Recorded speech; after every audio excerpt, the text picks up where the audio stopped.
Bajaj finance जो bank के बाद पर्सनल लोन में सबसे ज्यादा डिसबर्सल करती है, क्योंकि बजाज का टिकट साइज बहुत अच्छा है और उसका प्रोसेस बहुत ही सिंपल और पे आउट भी मार्केट में सबसे ज्यादा है। लेकिन बहुत सारे डीएसए पार्टनर को बजाज के प्रोसेस के बारे में पता ही नहीं है, जिसकी वजह से वो अपने कस्टमर का बजाज में लॉग इन ही नहीं कर पाते और करते हुए तो उनके केसेस रिजेक्ट हो जाते हैं। इसलिए हम लोग इस वीडियो में बजाज पर्सनल लोन के प्रोसेस को बहुत ही सिंपल वे में समझेंगे। सबसे पहले हम बजाज पर्सनल लोन के कुछ बेनिफिट के बारे में जानेंगे, जिससे हमें एक आइडिया हो कि बजाज अदर एनबीएफसी से बेटर क्यों है। बजाज 40 लाख तक का लोन अमाउंट ऑफर करता है। बजाज में आप हाइब्रिड ओडी और फ्लेक्सी ओडी भी करवा सकते हो। बजाज हाईएस्ट 96 मंथ का टेन्योर देता है। बजाज का जो डिसबर्सल डेट है लॉगिन से लेकर डिसबर्सल तक का, वो ओनली 48 आवर है। बजाज का जो पूरा प्रोसेस है लॉगिन से लेकर डिसबर्सल तक का, वो पूरा डिजिटल है। बजाज ऑलमोस्ट पैन इंडिया के सारे पिन कोड वर्क करता है। बहुत ही कम पैसे पिन कोड होंगे जो बजाज वर्किंग ना हो। बजाज का आरओआई बहुत ही लोएस्ट है, जैसे अभी ऑफर चल रहा है तो मिनिमम आरओआई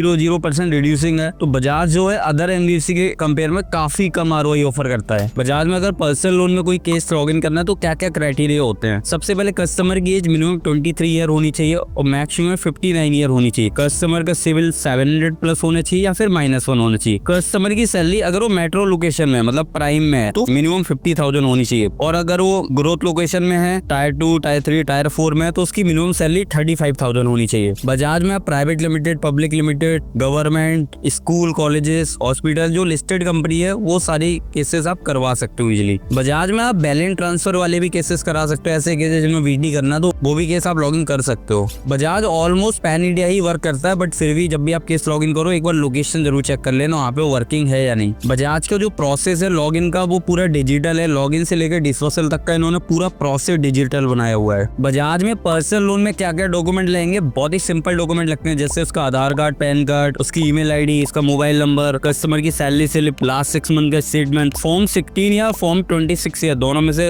जो भी हो वो दे सकता है। अगर कोई बीटी का केस है तो जहाँ से भी बीटी हो रहा है उसका एसओए लगेगा। अगर कोई कस्टमर अपने आधार वाले एड्रेस पर नहीं रह रहा है तो उसको करंट एड्रेस प्रूफ देना पड़ेगा। करंट एड्रेस प्रूफ में आप wifi bill, postpaid bill, rent agreement, company accommodation, जो भी बेसिक करंट एड्रेस प्रूफ में डॉक्यूमेंट लगते हैं वो आप दे सकते हो। तो ये बेसिक डॉक्यूमेंट की रिक्वायरमेंट होती है। अब मैं आपको यहाँ पे है ना ये समझाने वाला हूँ, क्योंकि बजाज में क्या होता है जब भी हम लॉगिन करते हैं ना तो जिस लोकेशन का केस होता है ना वहीं का एसएम असाइन होता है। तो यहाँ पे मैं आपको ये बताऊंगा कि कैसे करके हमें एसएम को फाइंड करना है। देन जब हम लॉगिन करेंगे तो फिर एसएम को सिलेक्ट करना है एंड केस को वहाँ पे पंच करना है। यहाँ पे देखो आपको एक्सेल में ना बजाज के एसएम की लिस्ट हो रही होगी। ये सारे बिजनेस लोन के एसएम है। आपको क्या करना है, जिस भी लोकेशन का केस हो उस लोकेशन का एसएम फाइंड करना है, देन उसको कॉल करना है। सपोज जैसे मेरे पास कोई केस इंदौर का है तो मैं यहाँ पे क्या करूँगा, कंट्रोल F करूंगा, देन इंदौर वाली लोकेशन पे जाऊंगा। फिर इंदौर पे यहाँ पे एसएम का नाम आ रहा है, इंदौर पे यहाँ पे सौरभ राजपूत करके आ रहा है। तो आप आगे आओगे देखोगे यहाँ पे ना इसका मोबाइल नंबर आ रहा है 2 पार्ट में। यहाँ पे इसको मैं कॉल करूंगा, इससे कंफर्म करूंगा क्या सर आप इसी लोकेशन में अभी वर्क कर रहे हो क्या बजाज में। अगर वो कहेगा हाँ कर रहा हूँ तो फिर मैं क्या करूंगा, होटल पे जाऊंगा, इसी घंटा केस को मैप कर दूंगा। कभी कभी क्या होता है ये लोग जॉब छोड़ देते हैं, मतलब काफी टाइम बाद कॉल करोगे तो फिर उस केस में इनसे नंबर ले सकते हो। अदरवाइज नियरेस्ट कोई एसएमओ से बात कर सकते हो, उससे कॉन्टेक्ट डिटेल ले सकते हो, तो वो लोग भी कॉन्टेक्ट डिटेल शेयर कर सकते हैं। ऐसे करके आप इजीली एसएम को फाइंड कर सकते हो और यही तरीका है, सारे लोग इसी तरीके से ही काम करते हैं। एक बार आपको एसएम मिल जाता है फिर आप जब भी लीड पंच करोगे तो वहाँ पे एसएम का नाम डालना है, वही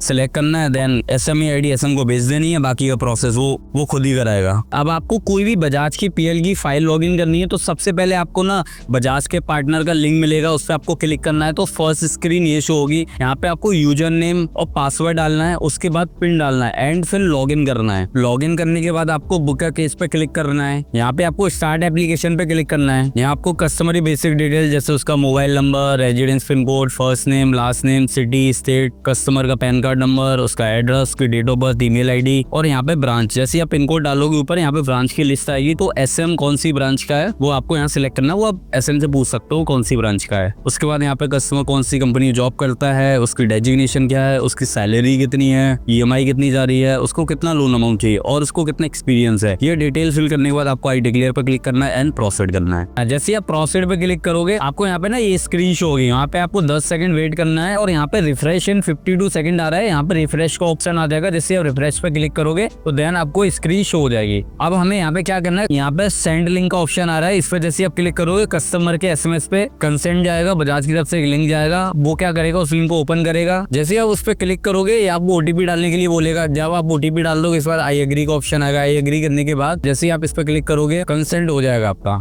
जैसे ही कंसेंट हो जाएगा यहाँ पे अपना रिफ्रेश करोगे, जैसे ही रिफ्रेश करोगे यहाँ पे सारी डिटेल्स हो जाएंगी, जैसे उसकी कितनी इंक्वायरीज हैं, उसका कितना सिविल है, उसका कस्टमर सेगमेंट क्या है, जैसे यहाँ पे RV4 लिखा हुआ है, ग्रीन है, अंबर है, ये आप यहाँ पे सारी चीज चेक कर सकते हो। अब हमें क्या करना है, अब अकाउंट एग्रीगेटर करना है, तो हमें अकाउंट एग्रीगेटर वाली पार्ट पे जाना है एंड उस पर सेंड लिंक पे क्लिक करना है। जैसे आप सेंड लिंक पे क्लिक करोगे कस्टमर के SMS पे अकाउंट एग्रीगेटर का लिंक जाएगा। यहाँ पे आपको ना पासवर्ड डालना है। पासवर्ड कैसे बनेगा, जो भी कस्टमर है उसके फोन नंबर के लास्ट के 4 डिजिट और उसकी डेट ऑफ बर्थ है, उसकी जो ईयर है उसके 4 डिजिट, वो डालने के बाद जैसे आप सबमिट करोगे, सबमिट करने के बाद यहाँ पे वो बैंक का नाम पूछेगा, किस बैंक में कस्टमर का अकाउंट है, आपको बैंक का नाम सिलेक्ट करना है। जैसे ये बैंक का नाम सिलेक्ट करोगे उसके बाद ये कंसेंट के लिए बोलेगा, एक कस्टमर पास OTP जाएगा, जैसे आप OTP डालोगे यहाँ से एग्रीगेटर हो जाएगा। देन अब आपको प्रोसीड पे क्लिक करना है। अगर किसी रीजन से किसी कस्टमर का एग्रीगेटर नहीं हो पाता है तो कोई बात नहीं, आप मैनुअल स्टेटमेंट नेट बैंकिंग से डाउनलोड करके भी SM को दे सकते हो। इसके बाद अब आपको प्रोसीड पे क्लिक करना है। जैसे आप प्रोसीड पे क्लिक करोगे यहाँ पे आपको बेसिक डिटेल पूछेगा कि कस्टमर कितने अमाउंट की रिक्वायरमेंट है,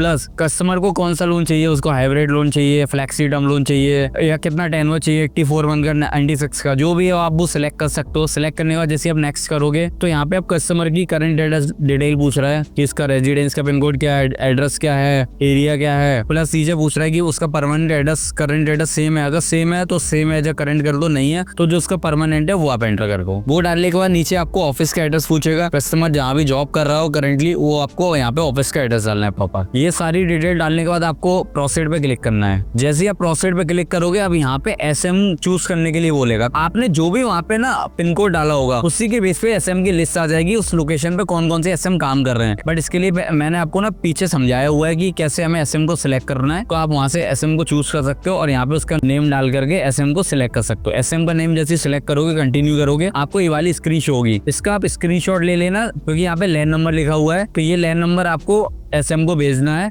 इसके बाद ही वो बाकी की प्रोसेस करवा पाएगा। अब आपको क्या करना है, जो भी यहाँ पे लैन ID शो हो रही है आपको मेल ID पे जाना है, सब्जेक्ट में ये लोन ID वहाँ पे पेस्ट कर देनी है और 2 में जो यहाँ SM की मेल ID शो हो रही है वो वहाँ पे डाल देना है एंड यहाँ पे SM का मोबाइल नंबर भी है। बॉडी में कस्टमर के डॉक्यूमेंट को अटैच कर देना और मेल को सेंड कर देना। जैसे ही मेल SM के पास चला जाएगा उसको आपको कॉल करना है, उसको बोलना है कि सर मैंने आपको ना एक केस सेंड किया हुआ है, उसकी लोन ID ये है, प्लीज उसको आप चेक कर लो और बाकी का प्रोसेस कराओ। फिर SM उसको चेक करेगा, देन आपको बताएगा केस होने वाला है या नहीं, अगर होने वाला होगा तो उसका FI होगा या फिर जो भी रहेगा वो पूरा प्रोसेस आपको गाइड करेगा, सब कुछ ओके रहेगा, देन केस आपको डिस्बर्स हो जाएगा। बजाज का जो टेट रहता है वो मैक्सिमम 48 आवर तक होता है, तो अगर आप कोई भी केस आज लॉग इन कर रहे हो ना, अगर सब कुछ वन शॉट क्लियर है तो हो सकता है कल तक केस आपका डिस्बर्स हो जाएगा। ये जो सिंपल प्रोसेस था मैंने आपको समझा दिया, लॉगिन से लेकर डिस्बर्सल तक का बेसिक प्रोसेस है। अगर अब आपको बजाज के DSC की रिक्वायरमेंट है तो आप हम लोग से कॉन्टेक्ट कर सकते हो। हम लोग आपको बजाज का पोर्टल प्रोवाइड कर सकते हैं जहाँ से आप इजीली लॉग इन कर सकते हो, अपने केसेस को डिस्बर्स करा सकते हो एंड डिस्बर्स होने के बाद आपको पे आउट भी मिलेगा। बाकी वीडियो आपको कैसी लगी प्लीज कमेंट बॉक्स में जरूर बताना।